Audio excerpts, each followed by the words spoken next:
महाकारुणिक तथागत भगवान बुद्ध भगवंतांनी उपदेशिलेला सद्धम्म, या सद्धम्माचा प्रचार आणि प्रसार करणारा पूजनीय भिक्खू संघ, या महान तीन रत्नांना प्रथमतः त्रिवार अभिवादन करतो। तुम्हा आम्हा सर्वांचे उद्धार करते प्रज्ञा सूर्य बोधिसत्व डॉक्टर बाबासाहेब आंबेडकर यांच्या समग्र धम्म क्रांतीमध्ये सदैव समर्पित राहून आजच्या या मंगलमय प्रसंगी या ठिकाणी उपस्थित आपण सर्व धम्म उपासक उपासिका आपल्या सर्वांप्रती अनंत अनंत मंगल कामना अर्पण करतो आणि आजच्या ग्रंथपाठाला सुरुवात करतो। बांधवांनो,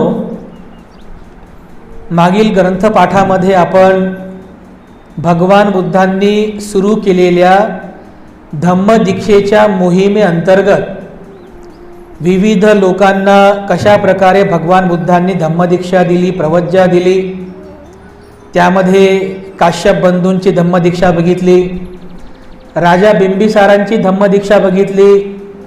त्यानंतर कालच्या ग्रंथपाठामध्ये आपण सारीपुत्त आणि महामोग्गलायन यांची धम्मदीक्षा कशी झाली त्याचा एक साधंत इतिहास आपण बघितलेला आहे।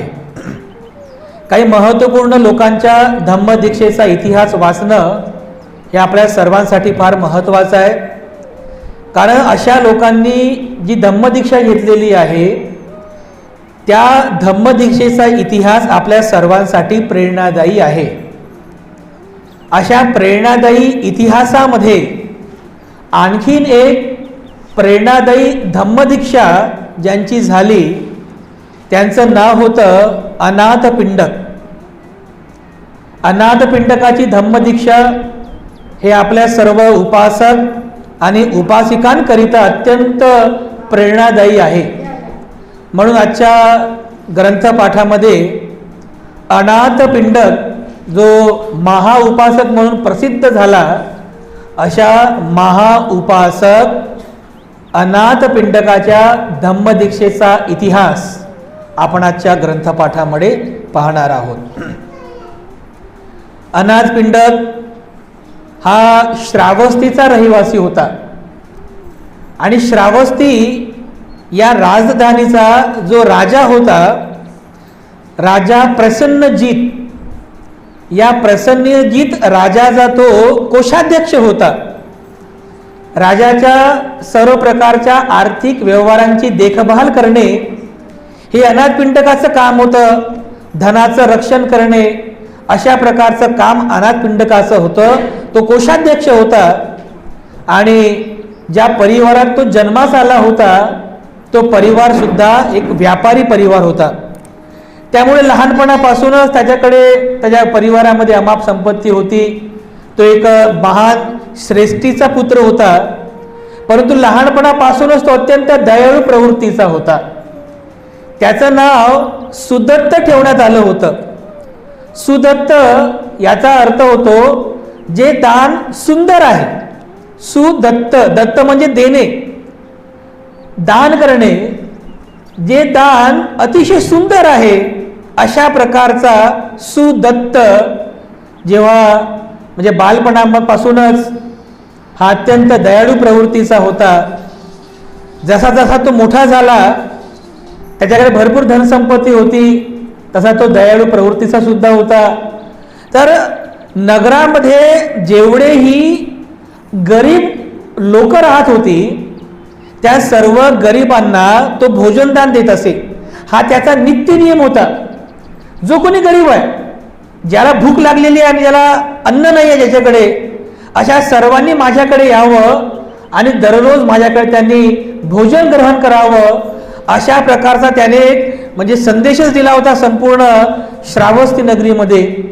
त्यामुळे असं म्हणतात, असं इतिहासामध्ये असं लिहिलेलं आहे की श्रावस्तीचा दानशूर म्हणून अनाथपिंडकाच्या घरी दररोज हजारो लोकांसाठी अन्न तयार होत असे। हजारो लोकांसाठी एक जणू तो सोहळाच असायचा। त्यामुळे अनाथ लोकांना पिंड दान देणारा, म्हणजे भोजन दान देणारा, भोजनदायक म्हणून अनाथ पिंडक असं त्याचं नामाभिधान झालं. लोक सुदत्तला अनाथ पिंडक या नावाने संबोधू लागले, ओळखू लागले आणि संपूर्ण श्रावस्ती नगरीमध्ये त्याच्या त्या दानशूरतेची चर्चा होत असे. एकदा काही कामानिमित्त तो आपल्या बहिणीकडे राजगृह नगरीला गेला. त्याची बहीण विवाह झाल्यानंतर राजगृह नगरीमध्ये राहत होती. तर काही कामानिमित्त जो आपल्या बहिणीकडे राजगृह नगरीमध्ये गेला, तर जसं एक अशी एक गोष्ट असते किंवा एवढा मोठा श्रेष्ठी, धनश्रेष्ठी आहे, धनवान आहे, श्रेष्ठी आहे आणि राजा प्रसन्नजीत राजाचा कोषाध्यक्ष आहे, तर तो जिथे कुठे जायचा त्याला सन्मान व्हायचा. अरे वा कोषाध्यक्षवाले, असं असते ना. अरे धनवान श्रेष्ठी कोषाध्यक्ष आले, त्याचा सन्मान व्हायचा. परंतु एकदा तो राजगृहाला आपल्या बहिणीकडे गेला, तर त्या दिवशी त्याच्या बहिणीकडे एका कार्यक्रमाच्या समारंभाची तयारी सुरू होती, लगबग सुरू होती. तो ज्या दिवशी गेला तर त्या दिवशी त्याच्याकडे कोणी सहसा लक्ष दिलं नाही, कोणी लक्ष दिलं नाही. सगळेजण आपल्या कामामध्ये व्यस्त होते. अनाथ पिंडकाला आश्चर्य वाटलं, अरे मी कोषाध्यक्ष आहे, श्रेष्ठी पुत्र आहे, आज इथे सगळी चलबिचल दिसत आहे, सगळेजण कामामध्ये व्यस्त आहेत, काही समारंभ आहे का, इथे काही विवाह समारंभ आहे का, हे जाणण्यासाठी त्याने त्याच्या बहिणीचा जो पती होता त्याच्या बहिणीच्या पतीला विचारलं की या ठिकाणी हा जो काही एवढा मोठा मंडप टाकला जात आहे, एवढी भोजनाची तयारी सुरू आहे, इथे काही विवाह समारंभ आहे का.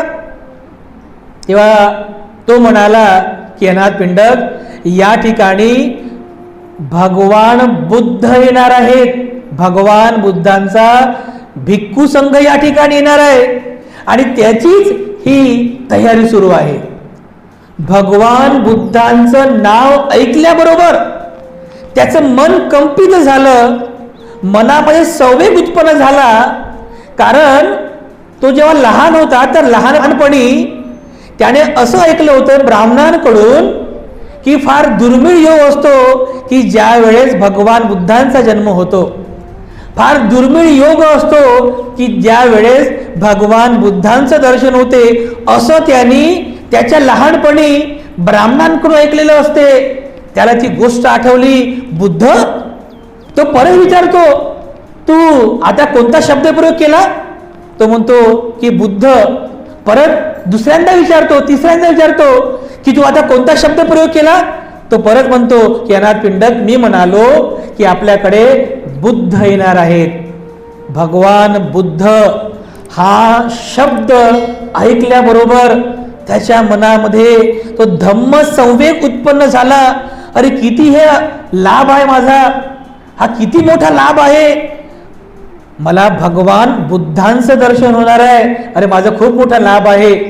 त्याच्या मनामध्ये श्रद्धा उत्पन्न होते आणि याच क्षणाला मी भगवान बुद्धांचं दर्शन घ्यावं याकरता त्याची लगबग सुरू होते. तो लगेच निघतो भगवान बुद्धांचं दर्शन घ्यायला. तर त्याचा तो जो पाहुणा असतो तो म्हणतो, अरे थांब थांब, कुठे चालला. तो म्हणतो की मी भगवान बुद्धांचं दर्शन घेण्यासाठी जात आहे. तर तो पाहुणा म्हणाला, अरे अरे अनाथ पिंडका, आता जाऊ नको, कारण उद्या प्रत्यक्ष भगवान बुद्धच आपल्याकडे येणार आहेत, प्रत्यक्ष भगवान बुद्ध आपल्याकडे येणार आहेत, तू जाऊ नकोस. आणि त्यामुळे भगवान बुद्ध उद्या आपल्याकडे येणारच आहेत, मग आता जात नाही, मी उद्या मात्र नक्की भगवंताचं दर्शन घेईल. ह्या विचाराने तो त्या दिवशी गेला नाही. परंतु रात्रीला त्याला काही झोप लागली नाही, कारण भगवान बुद्ध येणार आहेत ना उद्या, भगवान बुद्धांचा पूज्य भिक्खू संघ येणार आहे. अरे उद्या बुद्धांचं दर्शन होईल, किती हा मोठा लाभ आहे माझा. तो रात्रभर झोपला नाही. असं पुस्तकांमध्ये लिहिलेलं आहे की रात्रभरातून तो अनेक वेळेस उठला, की जसं काय सकाळ झाली उठला, लगेच पाहतो अंधार आहे, परत झोपला, पुन्हा उठतो, पाहतो सकाळ झाली का, परत झोपतो. म्हणजे सकाळ झाली असा विचार करून तो परत उठायचा, परत झोपायचा. कशामुळे? तो उत्साह होता ना, ती श्रद्धा होती. तो आनंद होता, अरे बुद्ध येणार आहेत, बुद्ध येणार आहेत. अशा विचारामध्ये रात्रभर त्याला झोपच लागली नाही. पहाट झाली आणि नेमकी जसा सकाळ होत आहे त्यावेळेला तो परत उठला आणि परत विचार करतो. त्याचं ते मन त्याला थांबू देत नव्हतं. अरे बुद्धाचं दर्शन करायचंय, बुद्धाचं दर्शन करायचं आहे. तो त्या एकदम सकाळच्या प्रहरी लगेच नगराच्या बाहेर निघाला भगवान बुद्धाचं दर्शन करण्यासाठी. पण भगवान बुद्ध कुठे आहेत? भगवान बुद्ध कुठे राहतात? तर त्याने एका दुसऱ्या मित्राला विचारलं, रस्त्याने विचारलं की शास्ता भगवान बुद्धांचं विहार कुठे आहे?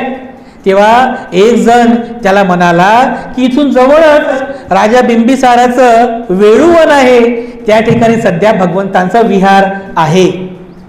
अनाथपिंडक तेवढ्या सकाळी भगवंतांचं दर्शन करण्यासाठी गेला.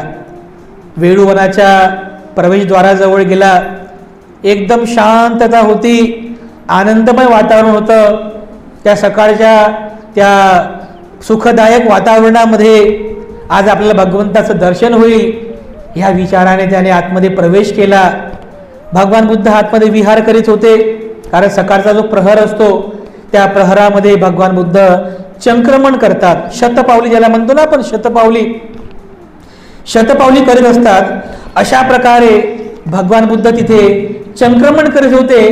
भगवान बुद्धांनी अनाथपिंडकाला बघितलं. अनाथपिंडकाने भगवान बुद्धांना बघितलं. भगवान बुद्ध म्हणाले, अरे सुदत्ता ये. त्याला आश्चर्य वाटलं की भगवान बुद्धांनी मला माझ्या नावाने मला संबोधित केलेलं आहे. अरे किती हे माझं लाभ. भगवान बुद्धांनी त्याला जवळ बोलवलं. अनाथपिंडकाने भगवान बुद्धांना अभिवादन केलं आणि अभिवादन केल्यानंतर तो म्हणाला की भगवान, आज हा फार दुर्मिळ योग आहे की आज साक्षात तथागतांचं दर्शन मला होत आहे. भगवान, मला काहीतरी धम्म उपदेश करा. कारण अनाथपिंडकाला धार्मिक कथा ऐकण्याची फार सवय होती. लहानपणापासूनच तो धार्मिक कथा उपदेश, धार्मिक उपदेश नेहमी ऐकायचा, म्हणून त्याला ती आवड होती. तो भगवान बुद्धांना म्हणाला की भगवान, आजच्या या सुखमय क्षणी मला धम्माचा उपदेश करा ना. तेव्हा भगवान बुद्ध त्या समयी त्याला त्याची चर्या पाहून, कारण भगवान बुद्ध ते हे दिव्य चक्षुवाले असतात, पुढच्या व्यक्तीची चर्या कशी आहे, त्याची पात्रता कशी आहे, तो हा उपदेश समजू शकेल का, भगवान बुद्धाने सगळं बरोबर माहीत होतं. भगवान बुद्ध त्यावेळेला अनाथ पिंडकाला अत्यंत गूढ असा उपदेश करतात. त्यावेळेस भगवान बुद्ध त्याला दुःख, अनात्म आणि अनित्य या 3 तत्वांचा उपदेश करतात की या जीवनामध्ये दुःख आहे, या जीवनामध्ये दुःखाचं अस्तित्व आहे, हे जीवन अनित्य आहे, ह्या जीवनामध्ये काहीही नित्य नाही आहे आणि या अनात्मा आहे. म्हणजे या ठिकाणी आत्मा नावाची अशी कोणती वस्तू नाही आहे, हे अनात्मा आहे. आणि या सोबत सोबत ईश्वरवादाचा उपदेश करतात की या जगामध्ये ईश्वर नावाची कोणती वस्तू नाही आहे, ईश्वर नावाचं कोणतं रूप नाही आहे. जर आपण असा विचार केला की ईश्वराने हे सगळं जग निर्माण केलं, ईश्वराने कुशल अकुशल, पाप पुण्य, चांगलं वाईट दोन्ही निर्माण केलं, मग असं जर असेल तर तो ईश्वर हा भ्रामक आहे असं आपण म्हणू शकतो. मग ईश्वराला जर चांगलंच करायचं असेल तर त्याने वाईट कशाला निर्माण केलं. अशा अनेक उदाहरणं देऊन भगवान बुद्धांनी ईश्वरवादाचा उपदेश त्या पहिल्या भेटीमध्ये अनाथपिंडकाला केला. आत्मावादाचा उपदेश त्या पहिल्या भेटीमध्ये भगवान बुद्धांनी केला. कारण भगवान बुद्धांना माहीत होतं की अनाथपिंडक त्याची बुद्धिमत्ता केवढी आहे, तेवढी त्याची पात्रता आहे. अनेक वेळेपर्यंत भगवान बुद्धांनी अनाथपिंडकाला तो उपदेश देत राहिले. उपदेश झाल्यानंतर तो सगळा उपदेश अनाथपिंडकाने ग्रहण केला. खूप चांगल्या पद्धतीने त्याचं चिंतन केलं. त्याच्या मनातली श्रद्धा आणखी द्विगुणित झाली. भगवान बुद्धांना तो हात जोडतो आणि भगवान बुद्धांना विनंती करतो की भगवान, पुढच्या वेळेस वर्षावास माझ्या नगरामध्ये करावा, म्हणजे माझ्या श्रावस्ती नगरामध्ये पुढील वर्षावास करावा. मग भगवान बुद्ध त्याला म्हणतात, म्हणजे अनाथपिंडकाने विचारलं की भगवान, आपल्या राहण्याकरिता विहाराची निर्मिती करू का. तर भगवान बुद्ध म्हणतात की ज्या ठिकाणी गोंधळ आहे अशा ठिकाणी तथागत विहार करीत नाहीत. ज्या ठिकाणी दिवसा अतिशय गोंधळ असतो आणि रात्रीच्या वेळेमध्ये हल्लागुल्ला असतो, अशाही परिस्थितीत अशाही ठिकाणी तथागत विहार करीत नाही. जे विहार नगरापासून फार दूरही नाही आहे आणि जे विहार नगराच्या अत्यंत आतमध्येही नाही आहे, जवळ पण नाही आहे, अशा विहारामध्ये तथागत विहार करतात. ज्या विहारामध्ये येण्यासाठी कोणालाही त्रास होणार नाही, सहज तिथे येता येईल, अशा विहारामध्ये तथागत विहार करतात.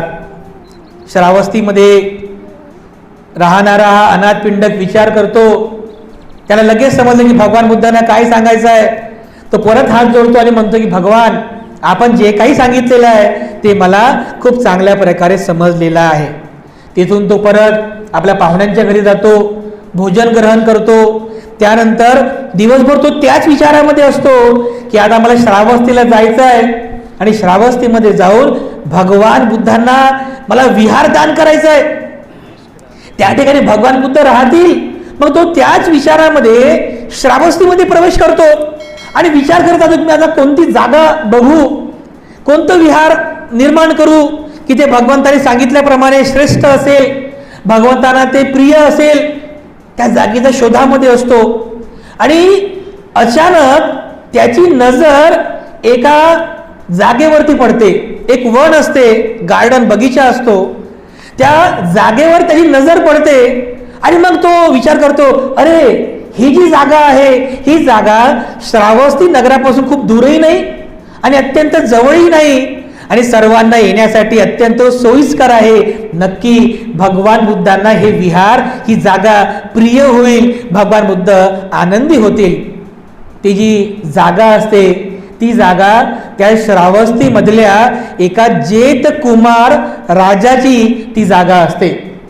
तो लगेच त्या जेत कुमार राजाकडे जातो आणि जेत कुमाराला म्हणतो की राजकुमार, तुमची ही जी जागा आहे ही जागा मला पाहिजे.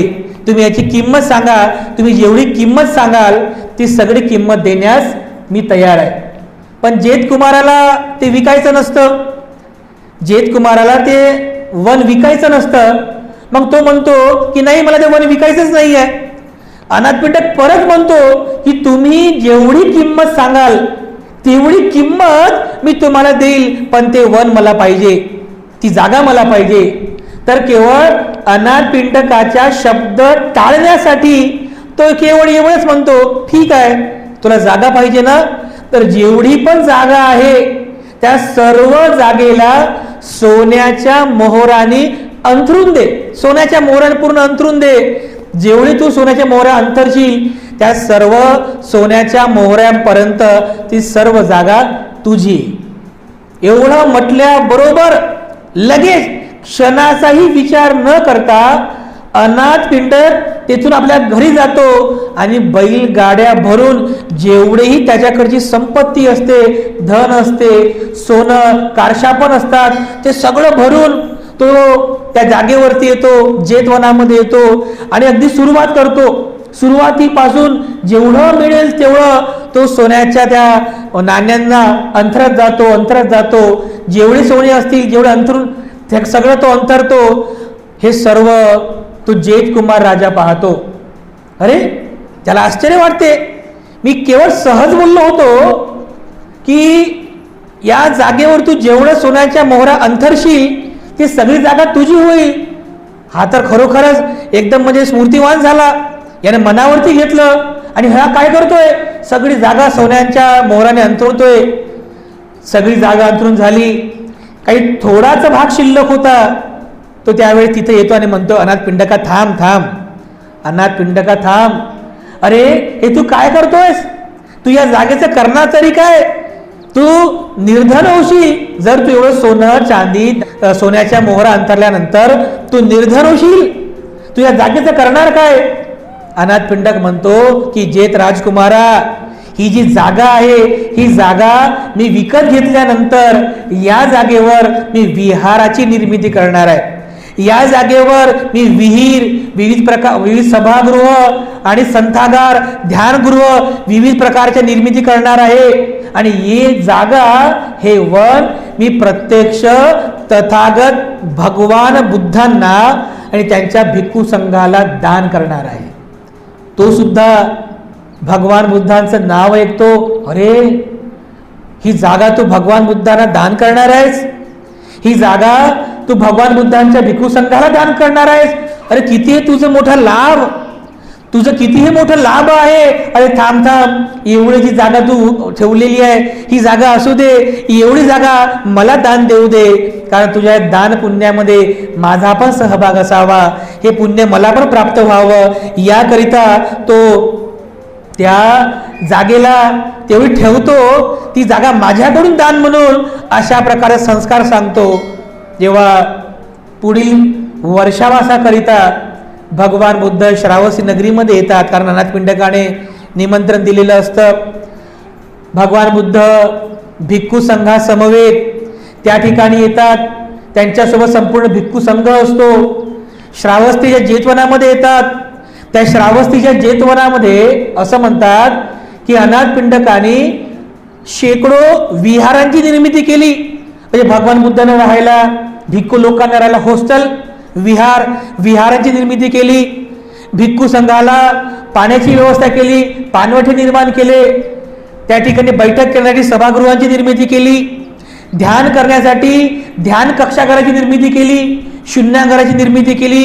विविध प्रकारची झाडं लावली. तिथे भगवान बुद्धांना संक्रमण करण्यासाठी संक्रमण स्थळ निर्माण केलं. म्हणजे त्या जागेवर विविध प्रकारचं बांधकाम अनाथपिंडकांनी केलं. आणि हे सर्व निर्माण झाल्यानंतर ते विहार आता तो भिक्खू संघाला दान करणार आहे. भगवान बुद्ध आणि भिक्खू संघ त्या ठिकाणी येतात. त्या ठिकाणी आल्यानंतर एक पद्धत होती की जर दान द्यायचं असेल तर असं हातावर असं पाणी सोडायचं असते. म्हणजे हातावर पाणी सोडायचं आणि हे दान मी आपणास देत आहे अशा प्रकारे म्हणून दुसऱ्यांदा म्हणायचं, तिसऱ्यांदा म्हणायचं आणि ते पाणी हातावर सोडायचं. म्हणजे मी सोडलं मग ते, असं त्याचा अर्थ होतं की हे जे माझ्या हक्काचं आहे, हे जे काय माझ्या मालकीचं आहे, हे मी या पाण्याच्या प्रवाहासारखं हे सोडून देत आहे आणि हे सर्वस्व मी आपणास दान करीत आहे. अगदी त्या प्रथेप्रमाणे त्यावेळेस अनाथपिंडकाने भिक्खू संघाला म्हणजे भगवान बुद्धांना ते जेतवन विहार दान केलं. त्या जेतवन विहाराच्या दान सोहळ्याच्या वेळेस भगवान बुद्धांसोबत सारिपुत्त होते, मोग्गलायन होते, काश्यप बंधू, त्यांचे 1000 शिष्य होते. असं म्हणतात त्यावेळेस विशाखा सुद्धा त्या ठिकाणी होती. त्या ठिकाणी होती. म्हणजे अशा सर्व लोकांच्या उपस्थितीमध्ये भगवान बुद्धांना अनाथपिंडकांनी जे जेतवन विहार दान दिलं. आणि त्यामुळे बौद्ध साहित्यामध्ये, बौद्ध जगतामध्ये अनाथपिंडकाला महाउपासक म्हणून संबोधन करण्यात येते. महाउपासक म्हणजे दान देण्यामध्ये जो सर्वात अग्र आहे, की ज्याने भिक्खू संघाला 4 प्रत्ययाचं दान केलं. 4 प्रकारचे प्रत्यय. म्हणजे पहिला प्रत्यय आहे भोजनदान, दुसरं प्रत्यय दान आहे चिवरदान, तिसरं प्रत्यय दान आहे औषधीचं दान आणि चौथं प्रत्यय दान आहे विहाराचं दान, राहण्याकरिता निवासाचं दान. हे 4 प्रकारचे प्रत्यय दान देण्याची परंपरा भिक्खू संघामध्ये आहे. त्यावेळेस पण म्हणजे त्यावेळेस होती, आजही आहे. आणि या 4ही प्रत्ययांचं दान, अमर्याद दान अनाथपिंडकाने जीवनभरपर्यंत केलं. आणि म्हणून अनाथपिंडकाला महाउपासक म्हणून पाली साहित्यामध्ये संबोधन करण्यात येते. आणि तेव्हापासून भगवान बुद्ध श्रावस्तीमध्ये विहार करू लागले. तो त्यावेळेस भगवान बुद्धांचा श्रावस्तीतला जेतवनामधला पहिला वर्षावास होता.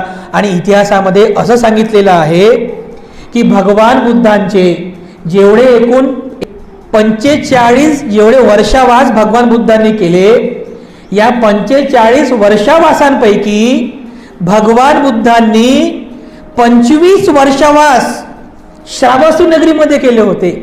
आणि या 25 वर्षावासांपैकी 19 वर्षावास जेतवनामध्ये केले आणि बाकी 6 वर्षावास विशाखाने जे पूर्वाराम विहार दान दिलं होतं त्या पूर्वाराम विहारामध्ये 6 वर्ष वास केले होते. म्हणजे भगवान बुद्धांनी सर्वाधिक काळ या श्रावस्ती नगरीमध्ये व्यतीत केलेला आहे. याचाच अर्थ असा की सर्वाधिक उपदेश सुद्धा श्रावस्तीमध्येच केलेले आहेत आणि सर्वाधिक घटना ह्या सुद्धा बुद्धाच्या जीवनातील बऱ्याचशा महत्त्वपूर्ण घटना या श्रावस्ती नगरीमध्ये घडलेल्या आहेत. जसं आपण पाहतो विशाखा, अंगुलिमाल आहे की नाही, ह्या सगळ्या घटना इथे घडलेल्या आहेत. त्यानंतर ती चिंचा नारी आणि ती किसा गौतमी आहे की नाही, देवदत्त, अशा अनेक घटना आहेत. ह्या सगळ्या ज्या घटना आहेत भगवान बुद्धांच्या जीवनामध्ये घडलेल्या, अशा अनेक घटना याच श्रावस्ती नगरीमध्ये या जेतवनामध्ये घडलेल्या आहेत. त्यामुळे भगवान बुद्धांचा अधिकाधिक सहवास ज्या ठिकाणी लाभला ते हे जेतवन विहार आहे. अनेक लोक त्या ठिकाणी आले, अनेक लोकांनी दीक्षा ग्रहण केली. हे जे काही झालेलं आहे हे कोणामुळे झालं? हे सगळं झालं अनाथ पिंडकामुळं. आणि आजही जर तुम्ही श्रावस्तीमध्ये कधी गेलात तर श्रावस्तीमध्ये आज फक्त खंडहर आहेत, म्हणजे सर्व भग्न अवशेष आहेत. पण आजही भगवान बुद्धांच्या काळातील त्या सगळ्या घटना तुम्हाला आठवतील. भगवान बुद्धांच्या त्या धम्म उपदेशाचे तरंग तुम्हाला जाणवतील. आजही तो अनुभव तुम्ही त्या श्रावस्तीच्या जेतवन विहारामध्ये गेल्यानंतर तुम्ही घेऊ शकता. अनेक वर्षावास होत गेले, अनेक दिवस निघून गेले. जेव्हा भगवान बुद्ध या श्रावस्ती नगरीमध्ये राहत होते जेतवनामध्ये, तेव्हा लोकांचं येणं जाणं राहायचं. जसं तुम्ही येता की नाही, भंतेजी विहारामध्ये आहेत तर लोकांचं येणं जाणं असते. भंतेजी नसले किंवा काही काही लोक येत नाहीत, भंतेजी नाही येत चला म्हणतात, आहे की नाही. लोकांचं म्हणजे ही मानसिकता बुद्धाच्या काळात पण होती. भगवान बुद्ध जेतवनामध्ये राहिले की लोक रोज यायचे, हजारोच्या संख्येने लोक यायचे. चला भगवान बुद्ध आहेत. मग भगवान बुद्ध दुसऱ्या गावात जर निघून गेले तर परत बुद्धाचं दर्शन होणार नाही. तर जेवढा वेळ भगवान बुद्ध जेतवनामध्ये असायचे तेवढा वेळ लोकांचं येणं जाणं चहलपहल असायची. पण जेव्हा भगवान बुद्ध दुसरीकडे निघून जायचे तेव्हा मात्र मग लोक येत नसत, कारण भगवान बुद्ध तर नाही आहेत. मग जेव्हा भगवान बुद्ध येतील तेव्हा आपण जाऊया, आज जाऊन काय फायदा नाही, काही लाभ होणार नाही. त्यामुळे लोक येत नसत. अनाथ पिंडकांनी विचार केला की जेव्हा भगवान बुद्ध आपल्याकडे राहत नाही, दुसरीकडे जातात, तेव्हाही भगवंताच्या निमित्तानं प्रत्येकांचं काहीतरी दर्शन व्हावं, असं काहीतरी आपण या ठिकाणी सुविधा करायला पाहिजे. अशा प्रकारचा विचार घेऊन अनाथ पिंडक आनंद भंतेजवळ गेले आणि आनंद भंतेला ते विनंती करतात की भंते, वेळ भगवान बुद्ध इथे राहतात तो वेळपर्यंत उपासकांचं येणं जाणं असते, पण जेव्हा भगवान बुद्ध राहत नाही तेव्हा लोक येत नाहीत. त्यामुळे असं काहीतरी इथे सुविधा करावी, अशी सुविधा असावी की भगवान बुद्धांच्या अनुपस्थितीमध्ये पण लोकांनी बुद्धांचं दर्शन घ्यावं, त्याने बुद्ध दर्शनाचा त्या पद्धतीने लाभ व्हावा. तर मी आनंद अनाथ पिंडकाच्या ह्या विचारानं सांगतात की या ठिकाणी आपण बोधिवृक्षाचं रोपण करूया. ज्या पिंपळाच्या झाडाखाली भगवान बुद्धांना बुद्धत्व ज्ञानाची प्राप्ती झाली त्या बोधिवृक्षाची शाखा आपण या ठिकाणी रोपण करूया. म्हणजे जे कोणी उपासक या ठिकाणी येतील, जेव्हा भगवान बुद्ध इथे नसतील तर भगवान बुद्धांच्या पदस्पर्शाने सहवासाने पवित्र झालेला हा बोधिवृक्ष ते पाहतील, याचं दर्शन घेतील, तर त्यांच्यामध्ये ती प्रेरणा जागृत होईल, त्यांच्यामध्ये तो धम्म संवेग जागृत होईल. आणि त्याचप्रमाणे भंते आनंद महामोगलायन यांच्या साहाय्याने बुद्धगयाला जाऊन बुद्धगयेवरून त्या बोधिवृक्षाची एक शाखा म्हणजे त्यात एक बीज अत्यंत श्रद्धापूर्वक श्रावस्तीमध्ये आणतात, जेतवनामध्ये आणतात आणि इथे आणून सर्वांच्या उपस्थितीमध्ये विशाखा होती, राजा प्रसन्नजित होता, अनाथ पिंडक, आनंद, सारीपुत्त, मोग्गलायन अशा सर्वांच्या उपस्थितीमध्ये त्या ठिकाणी त्या बोधिवृक्षाच्या बीजाचं बीजारोपण त्या ठिकाणी करण्यात आलं. आजही जर तुम्ही श्रावस्तीमध्ये गेला त्या जेतवन विहारामध्ये तर आजही तो बोधिवृक्ष त्या ठिकाणी तुम्हाला पाहायला मिळेल. भंते आनंद यांच्या पुढाकारामुळे या वृक्षाचं रोपण या ठिकाणी झालं, म्हणून त्या वृक्षाला आनंद बोधी वृक्ष असं म्हणतात. या पृथ्वीवरचा सर्वात जुना वृक्ष म्हणून त्या वृक्षाची ओळख आहे. म्हणजे विचार करा ना, 2500 वर्षापासून तो वृक्ष त्या ठिकाणी आहे.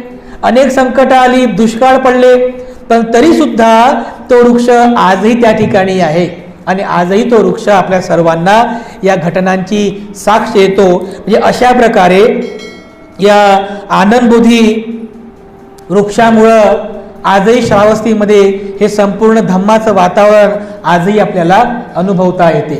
अशा अनेक प्रसंगामध्ये अनाथ पिंडकाने भगवान बुद्धाच्या धम्माला, भगवान बुद्धाच्या संघाला मनोभावे सेवा केलेली आहे. याचा जो परिवार होता अनाथ पिंडकाचा परिवार सुद्धा फार श्रद्धावान होता. अनाथ पिंडकाची आई, अनाथ पिंडकाच्या 3 बहिणी होत्या. त्या 3 बहिणींपैकी एकीचं नाव होतं महासुभद्रा, दुसरीचं नाव होतं चुल्ल सुभद्रा आणि तिसऱ्या बहिणीचं नाव होतं सुमना. या तिन्ही बहिणी आणि अनाथ पिंडकाची आई ह्या सगळ्याच अत्यंत श्रद्धावान होत्या. कारण सुरुवातीपासून त्यांच्या घरामध्ये गरिबांना भोजन दान देण्याची परंपरा होती. त्यामुळे दान करण्याची परंपरा त्याच्या परिवारामध्ये सर्वांमध्ये होती. त्यामुळे सगळेच जण ज्यावेळेस आई नसायची तर बहीण सेवा करायची, अनाथ पिंडकाची बहीण सेवा करायची. समजा मोठी बहीण नाही आहे तर मग जी लहान बहीण होती ती भिक्खू संघाची सेवा करायची. मग जर लहान बहीण सुद्धा नाही तर जी सुमना नावाची बहीण होती ती भिक्खू संघाची सेवा करायची. म्हणजे अनाथ पिंडकाचा संपूर्ण परिवार हा भगवान बुद्धांचा आणि भिक्खू संघाचा सेवाभावी करणारा, म्हणजे सेवा करणारा परिवार होता. एक प्रसंग आलेला आहे की ज्या वेळेस अनाथ पिंडकाची लहान बहीण सुमना ही आजारी पडली आणि आजारपणामध्ये तिचं खानपान सर्व बंद झालं, एकदम क्रुश झाली आणि ती मृत्यूला प्राप्त झाली. ती मृत्युमुखी पडली, तिचं निधन झालं. अनाथ पिंडकाचं आपल्या बहिणीवरती प्रेम होतं, ती खूप लाडाची होती. त्याची बहीण मृत्यूला प्राप्त झाल्यामुळे तो फार दुःखी होता, तो फार म्हणजे दुःख करत होता. अशा दुःखी अंतःकरणामध्ये तो जेतवनामध्ये गेला, भगवान बुद्धांना भेटला. तर भगवान बुद्धांना त्याने सर्व हकीकत सांगितली. त्यावेळेला सुद्धा भगवान बुद्धांनी त्याला सांत्वना दिली. त्याचं ते दुःख कमी व्हावं, त्याच्या मनामध्ये असणाऱ्या बहिणीच्या विरहाचं ते जे दुःख आहे ते दुःख कमी व्हावं याकरिता भगवान बुद्धांनी त्याला उपदेश केला. त्याचं ते दुःख कमी झालं, ते मानसिक दुःख कमी झालं. म्हणजे अशा प्रकारे अनाथ पिंडकाच्या प्रत्येक सुखामध्ये दुःखामध्ये भगवान बुद्धांनी उपदेश केलेला आहे. भगवान बुद्धांनी त्याला वेळोवेळी उपदेश करून त्याचं जीवन सुखी बनविण्याचा प्रयत्न केलेला आहे. एक उपदेश तर असा आहे, अनाथ पिंडक हा धनवान होता, नेहमी तो पैशाचा व्यवहार करायचा, तो स्वतः कोषाध्यक्ष होता. म्हणून एकदा भगवान बुद्धांनी विचार केला की अनाथ पिंडक एवढा धनवान आहे, कोषाध्यक्ष आहे, पैशांचा व्यवहार करतो, तर याला धन जे आहे म्हणजे पैशाच्या संदर्भातच काहीतरी उपदेश करावा. म्हणून एकदा भगवान बुद्धांनी त्याला उपदेश केला की पिंडका, गृहस्थी माणसाचं सुख कशामध्ये आहे? भगवान बुद्ध म्हणतात की 4 गोष्टींमध्ये गृहस्थी माणसाचं सुख आहे. पहिली गोष्ट धन कमवणे. बुद्ध उपदेश करतात की पैसा कमवणे, धन कमवणे हे गृहस्थी माणसाचं पहिलं सुख आहे.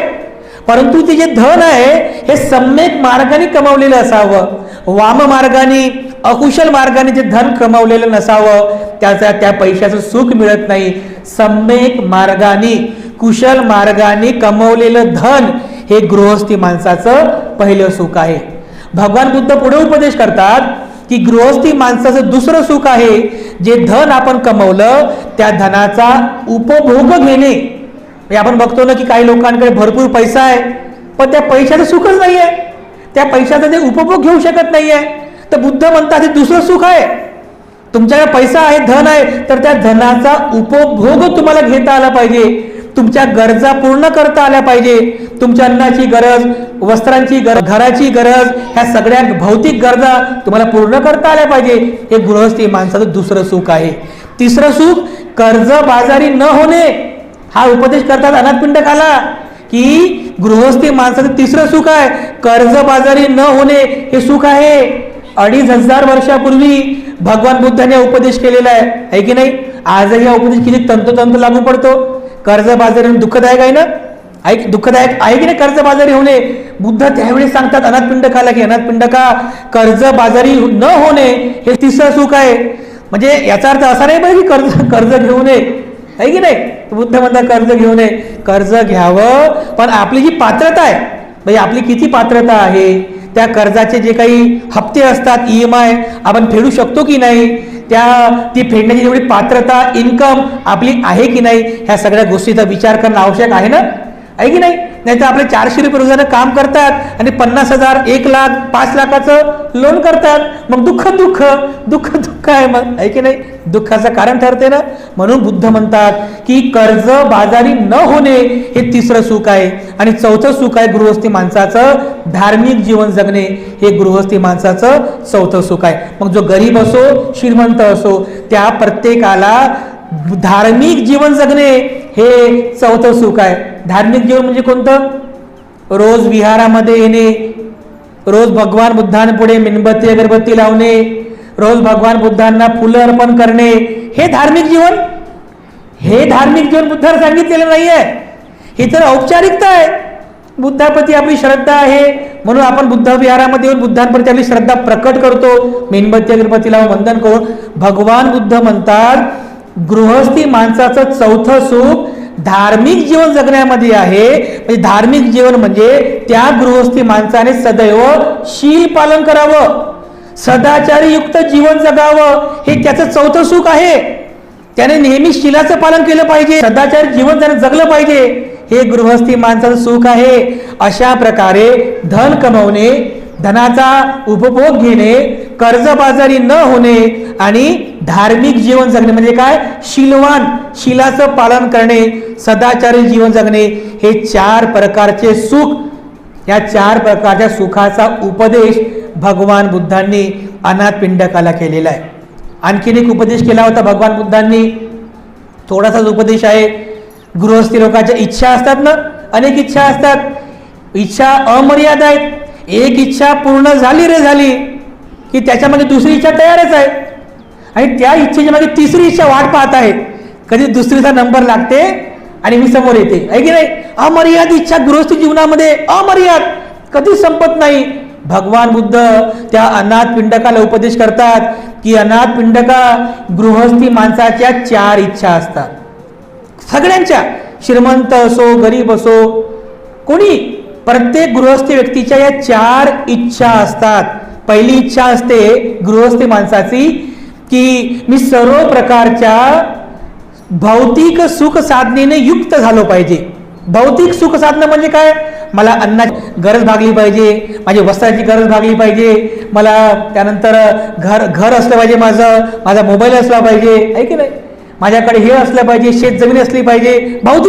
भौतिक सुख आहे ना इच्छा सर्वांच्या, सगळ्याची इच्छा असते की मला सर्व प्रकारची भौतिक जी काही साधनं आहेत, भौतिक सुख संपदा आहे, ती सगळी भौतिक सुख संपदा मला प्राप्त झाली पाहिजे. ही गृहस्थी माणसाची पहिली इच्छा असते. त्यानंतर बुद्ध म्हणतात की गृहस्थी माणसाची दुसरी इच्छा असते की ज्या वेळेस मला या सर्व प्रकारची भौतिक सुख संपदा प्राप्त झाली तर त्यानंतर माझी जी यश कीर्ती आहे ती माझ्या समाजामध्ये पसरावी, लोकांनी माझी प्रशंसा करावी, ही दुसरी इच्छा असते. म्हणजे माझी यश कीर्ती पसरावी. जेव्हा एखाद्या यशस्वी होतो तर त्याचं नाव लोक घेतात ना, नात्या गोत्यांमध्ये माझी यश कीर्ती पसरावी, लोकांनी माझी प्रशंसा करावी, अशी त्याची दुसरी इच्छा असते. त्यानंतर भगवान बुद्ध म्हणतात की गृहस्थी माणसाची तिसरी इच्छा असते की मी सर्व प्रकारच्या भौतिक सुख साधने संपन्न झाल्यानंतर माझी यश कीर्ती समाजामध्ये प्रसारित झाल्यानंतर मी पूर्ण आरोग्य संपन्न व्हावं, ही गृहस्थी माणसाची तिसरी इच्छा असते की नाही? मला कोणत्या प्रकारचा रोग जडू नये, मी नेहमी आरोग्यवान राहिलो पाहिजे, ती सर्वांची इच्छा आहे. तर गृहस्थी माणसाची तिसरी इच्छा आहे. आणि चौथी इच्छा बुद्ध म्हणतात की मृत्यूनंतर मी सुगतीला प्राप्त झालो पाहिजे, ही प्रत्येक गृहस्थी माणसाची चौथी इच्छा असते. मृत्यूनंतर मग काही लोक त्याला स्वर्ग म्हणतात की नाही, स्वर्ग म्हणतात. तर भगवान बुद्ध तत्वज्ञानामध्ये त्याला सुगती म्हणतात. म्हणजे पंचस्कंद आणि 4 उपादान स्कंदांना निसर्गामध्ये मिळालेली सुगती. मृत्यूच्या नंतर मी सुगतीला प्राप्त झालो पाहिजे, ही 4थी इच्छा असते गृहस्थी माणसाची. म्हणजे अशा प्रकारे अगदी वेळेप्रसंगी प्रत्येक वेळी अनाथ पिंडकाला भगवान बुद्धांनी असे अनेक उपदेश केलेले आहेत आणि म्हणून अनाथ पिंडक नेहमी भगवान बुद्धांच्या सहवासामध्ये राहून तो सदैव बुद्ध, धम्म आणि संघाची तो सेवा करायचा फार श्रद्धावान होता. जेव्हा त्याचा अंतिम काळ जवळ आला, वृद्ध झाला, अंतिम काळ जवळ आला, आजारी पडला, तर आजारी पडल्यानंतर त्याने एका व्यक्तीला संदेशा पाठवला की जा, मी आजारी आहे म्हणून त्यांना सांगा आणि भगवंताचं दर्शन करण्याची अनाथ पिंडकाची इच्छा आहे असं सांगा. तो सेवक जेजवनामध्ये जातो, भगवान बुद्धांना सांगतो. त्या ठिकाणी सारीपुत्त असतात, आनंद असतात, मुग्गलायन असतात. त्यांना पण सांगतो की अनाथ पिंडक आजारी आहे, अनाथ पिंडक अत्यंत आजारी आहे आणि बुद्ध आणि भिक्खू संघाचं दर्शन व्हावं अशी त्याची इच्छा आहे. त्यावेळेला सारीपुत्त, मोग्गलायन आणि भंते आनंद हे तिघेही अनाथ पिंडकाला भेटण्यासाठी त्याच्या घरी जातात. घरी गेल्यानंतर सारीपुत्त म्हणजे बाजूला बसलेले असतात.